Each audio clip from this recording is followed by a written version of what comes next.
Hello everyone, welcome to our channel edu career hub. तो आज हम करने वाले हैं शॉर्ट हैंड का लेक्चर 3, जिसमें कि हम सीखेंगे ज्वाइनिंग ऑफ स्ट्रोक्स। इससे पहले वाले वीडियो में हमने सीखा था आइडेंटिफिकेशन ऑफ स्ट्रोक्स। तो अगर आप किसी स्ट्रोक को ज्वाइन कर रहे हो तो आपको पता होना चाहिए कि कौन से स्ट्रोक को हम क्या बोल रहे हैं, किस स्ट्रोक की डायरेक्शन किस तरफ है। तो अगर अभी तक आप लोगों ने उस वीडियो को नहीं देखा है तो प्लीज़ आप लोग उस वीडियो को देख लें, जिससे कि आप किसी भी स्ट्रोक को एक या एक से ज़्यादा ज्वाइन अच्छे से कर सकते हो। तो आइए देखते हैं। तो अगर आप किसी स्ट्रोक को ज्वाइन कर रहे हो तो इसमें हमें फर्स्ट रूल जो कि फॉलो करना है वो है, अगर आप किसी भी स्ट्रोक को ज्वाइन करो तो जहाँ से आपकी पहली स्ट्रोक एंड हो रही है, बिना पेंसिल उठाए वहाँ से सेकेंड स्ट्रोक स्टार्ट हो जाएगी। फॉर एग्जाम्पल, अगर आपको ज्वाइन करना है पी और के को, तो इसमें सबसे पहले आपको डायरेक्शन का ध्यान रखना है। अब पी की डायरेक्शन क्या है, तो पी की डायरेक्शन डाउन, के की डायरेक्शन क्या है, के की हॉरिजॉन्टल। तो इसमें पहला कौन सा स्ट्रोक है, पी, देन उसके बाद के। तो हम यहाँ पे पहले पी बनाते हैं, देन बिना पेंसिल को उठाए जहाँ से आपका पी एंड हो रहा है के स्टार्ट हो जाएगी। तो के की डायरेक्शन डाउन, तो ये आपका हो गया के। तो हमने ज्वाइन कर लिया पी एंड के। नेक्स्ट, अगर आपको ज्वाइन करना है टी और एम को, तो अगर टी को हम देखें तो टी की डायरेक्शन क्या होती है, डाउन, एम की डायरेक्शन क्या होती है, हॉरिजॉन्टल।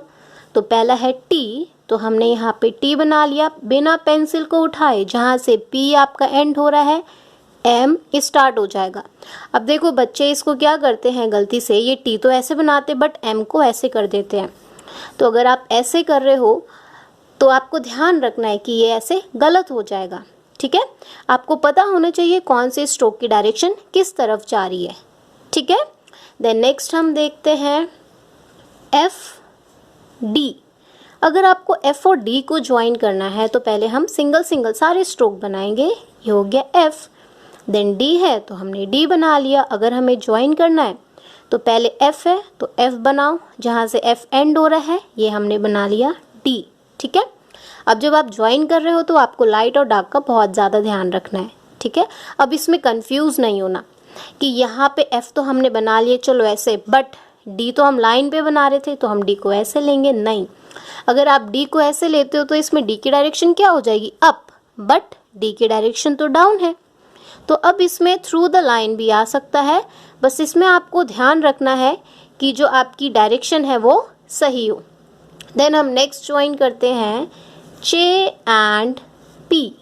तो पहला आपका स्ट्रोक क्या है, चे, तो हमने यहाँ पे बना लिया चे। देन है पी, तो हमने बना लिया पी। अब इसमें आपकी दोनों डाउन स्ट्रोक है, तो पहले हमने चे बनाया, देन पेंसिल को नहीं उठाना है, जहाँ से चे आपका एंड हो रहा है वहीं से पी स्टार्ट, तो पी हो गई ऐसे डाउन। ये चे और ये पी, ये चे और ये पी। इसमें आपको ध्यान रखना है कि आप किसी स्ट्रोक को इतना बड़ा या इसको इतना छोटा मत कर देना, ये गलत हो जाएगी। ठीक है, तो आपको पहला रूल समझ आ गया कि जब भी आप ज्वाइन करो किसी भी स्ट्रोक को तो आपको ध्यान रखना है कि जहाँ से पहला आपका स्ट्रोक एंड हो रहा है सेकंड वहीं से स्टार्ट होगा। देन हम आगे देखते हैं। देन अगर आपको नेक्स्ट वर्ड में दूँ ज्वाइन का, तो ये एम एन एम। अब इसमें देखो तीनों स्ट्रोक की डायरेक्शन क्या है, हॉरिजॉन्टल। पहला क्या है एम, तो हमने चलो ये पहले सिंगल सिंगल बनाओ, एम एन एम। अब इसको ज्वाइन करो तो ये क्या है एम, जहाँ से पहला एंड हो रहा है दूसरा स्टार्ट, दूसरा एंड हो रहा है तीसरा स्टार्ट, तो ये एम एन एम बन गया। ओके, देन नेक्स्ट देखते हैं हम। तो अगर नेक्स्ट हम देखें तो चलो कर लेते हैं एफ और आर डाउन, देन एल। अब हम देख रहे हैं आपके 3 स्ट्रोक के। तो पहला क्या है एफ, एफ डाउन होता है, आर डाउन, देन एल की डायरेक्शन क्या है, अप। ठीक है, देन अगर हम इसको ज्वाइन करें तो पहला एफ है तो यहाँ पे एफ बनाओ, जहाँ से एफ आपका एंड हो रहा है, आर बनाओ, जहाँ से आपकी सेकेंड स्ट्रोक एंड हो रही है थर्ड स्ट्रोक बना लो, तो ये आपका क्या ज्वाइन हो गया, F R L. Okay, then हम नेक्स्ट ज्वाइन करते हैं इथ आर अप देन डी। तो ये आपका इथ, ये ऐसे आर अप देन ये टी, ठीक है। देन नेक्स्ट के एल, तो इसमें आपका कैसा हो जाएगा, पहले के, अब आपको ज्वाइनिंग के टाइम पे के लाइन पर ही बनाना है।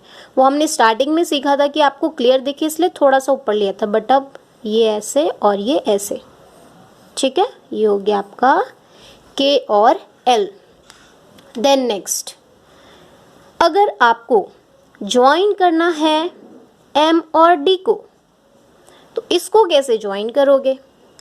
तो ये आप अगर सोचो कि चलो फर्स्ट स्ट्रोक है मैम ऐसे बनाते हैं और डी हमने ऐसे बना दिया, तो अगर आप इसको ऐसे ज्वाइन करोगे तो ये ज्वाइनिंग आपकी बिल्कुल गलत होगी। इस वाले आपके ज्वाइनिंग में फॉलो जो रूल होगा वो है हॉरिजॉन्टल रूल, ठीक है। तो हम पहले सीख लेते हैं आपका हॉरिजॉन्टल रूल। तो आपकी हॉरिजॉन्टल रूल है वो क्या कहती है।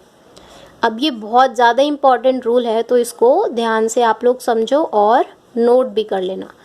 तो ये हॉरिजॉन्टल रूल है, इसमें जो आपका फर्स्ट रूल है वो है, अगर आपकी पहले हॉरिजॉन्टल स्ट्रोक आती है,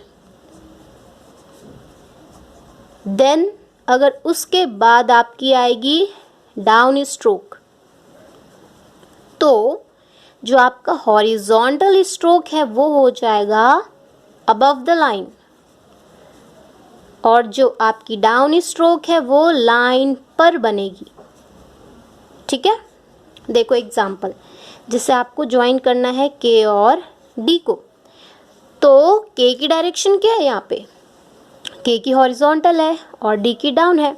तो जब भी आपकी पहले हॉरिजॉन्टल है उसके बाद डाउन आए, तो ये जो के है, के ज़रूरी नहीं है, के एम एन एन जी ये सारे अबव द लाइन और ये डी ऑन द लाइन। ये रूल हम ऐसा क्यों फॉलो करते हैं, देखो अगर मान लो आपने इसको ऐसे बना दिया, जब आप डिक्टेशन करोगे उसमें तो पैराग्राफ भी आएंगे, तो अगर एक वर्ड है एम और एल, अगर आपने उसको ऐसे बना दिया तो क्या ये ओवरलैप नहीं करेंगे, करेंगे ना।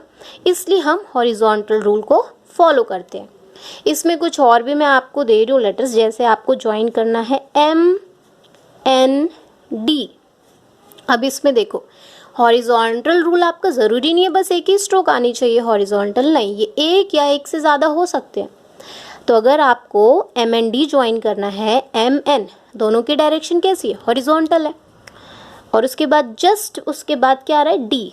तो इस केस में ये जो आपकी है अबव द लाइन और ये ऑन द लाइन, ऐसे ये हो गया M N D. Then next है के इश, तो ये आपका कैसे हो जाएगा, ये के और ये इश, ठीक है, के और इश। ये आपका हॉरिजॉन्टल का हुआ फर्स्ट रूल। देन हम नेक्स्ट रूल देखते हैं। तो इसमें नेक्स्ट रूल क्या है, अगर आपकी हॉरिजॉन्टल स्ट्रोक है, देन एक और हॉरिजॉन्टल स्ट्रोक है, दोनों हॉरिजॉन्टल ही है, तो उस केस में आपकी जो दोनों स्ट्रोक लाइन पर बनती है। For example M N M, अभी इसमें देखो तीनों हॉरिजॉन्टल ही है, तो हमने पहले बनाया एम को, देन एन, फिर एम, क्योंकि इसमें सारी हॉरिजॉन्टल है ना। इसके बाद अगर डाउन आए तो फिर फॉलो करना है उस वाले रूल को, ठीक है, जो हमने जस्ट पहले पढ़ा है। अदरवाइज आप कैसे बनाओगे, सबको लाइन पे। तो ये आपका हॉरिजॉन्टल रूल का रूल हुआ सेकंड। देन है नेक्स्ट रूल। तो नेक्स्ट रूल है, अगर आपकी हॉरिजॉन्टल स्ट्रोक है प्लस उसके साथ आपकी अप स्ट्रोक है, तो इसमें भी क्या होगा, जो हॉरिजॉन्टल स्ट्रोक है वो लाइन पर रहेगी और जो आपकी अप स्ट्रोक है वो अपवर्ड डायरेक्शन। फॉर एग्जाम्पल के एल, तो नॉर्मली जैसे आप बनाते हो वैसे बनाओगे, ये के और ये एल, ठीक है। तो इस रूल का आपको बहुत ज़्यादा ध्यान रखना है, हॉरिजॉन्टल रूल, क्योंकि ज़्यादा जो बच्चे फंसते हैं वो हॉरिजॉन्टल रूल में ही फंसते हैं। वो लोग क्या करते कि वही वो ऐसे करके बना देते हैं, ठीक है, तो ये आपका गलत हो जाता है। तो अगर हॉरिजॉन्टल स्ट्रोक अगर आपकी पहले है, जस्ट उसके बाद डाउन स्ट्रोक है, तो आप लोग उसको अबव द लाइन, और जो डाउन स्ट्रोक है वो आपकी लाइन पर। डाउन स्ट्रोक आप लोग को पता है, क्योंकि हमने आइडेंटिफिकेशन ऑफ स्ट्रोक्स में सारे पढ़े थे कि डाउन स्ट्रोक में क्या क्या आता है। बेशक वो कर्व क्यों ना हो, अगर डाउन है तो हम उसको ऐसे लिखेंगे, जैसे ये देखो इश, तो ये के साथ क्या है, इश है, भले ही आपका इश कर्व स्ट्रोक है, ठीक है, बट है तो इसकी डायरेक्शन डाउन ना, तो इसमें भी ये रूल आपका फॉलो हो रहा है, ठीक है। यहाँ तक आपको क्लियर है। तो ये हमारे हो गए ज्वाइनिंग ऑफ स्ट्रोक्स। देन आपकी पिटमैन बुक में एक्सरसाइज है, तो आप उसको अच्छे से प्रैक्टिस करना, ठीक है। देन हम नेक्स्ट क्लास में स्टार्ट करेंगे वॉवल्स। अगर आप लोगों को ज्वाइनिंग ऑफ स्ट्रोक्स में किसी भी ज्वाइनिंग में डाउट हो, तो आप लोग कमेंट सेक्शन में कमेंट करके प्लीज़ पूछना, ठीक है। डाउट को अपने मन में ही मत रखना। देन अगर आप लोगों को हमारा ये वीडियो अच्छा लगा हो तो प्लीज़ हमारे वीडियो को लाइक करें, चैनल को सब्सक्राइब करें। Thank you so much for watching.